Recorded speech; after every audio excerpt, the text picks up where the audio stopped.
দেশে দুইটা নির্বাচন হচ্ছে, একটা সংসদের নির্বাচন আর একটা সরকারি নির্বাচন, যেখানে সরকার একটা পক্ষ আর না ভোট হচ্ছে আরেকটা পক্ষ।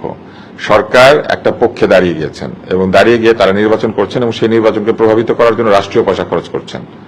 রাষ্ট্রের পয়সা যদি খরচই করবেন তাহলে না ভোট রেখেছেন কেন? আপনি রাষ্ট্র পয়সা খরচ করার এই অবস্থাটা তৈরি করেছেন কেন? মানে না ভোট তাহলে কেন আছে?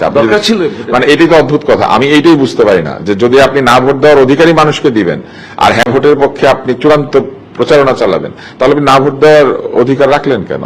না তো খারাপ ওনারা বলছেন, না হচ্ছে গোলামি। কোন গণতান্ত্রিক পদ্ধতিতে জনগণ যদি কোনো সিদ্ধান্ত নেয় ওইটাই আজাদী। জনগণ যদি কালকে গণতান্ত্রিক ভাবে ভোট দিয়ে কোন একটা সিদ্ধান্ত নেয় ওইটাই আজাদী, ওইটাই জনগণের আজাদী। জনগণের স্বাধীনভাবে সিদ্ধান্ত গ্রহণের ক্ষমতাটাই হচ্ছে ক্ষমতার উৎস হিসেবে জনগণকে স্বীকার করা। জনগণই সকল ক্ষমতার উৎসের মানে কি?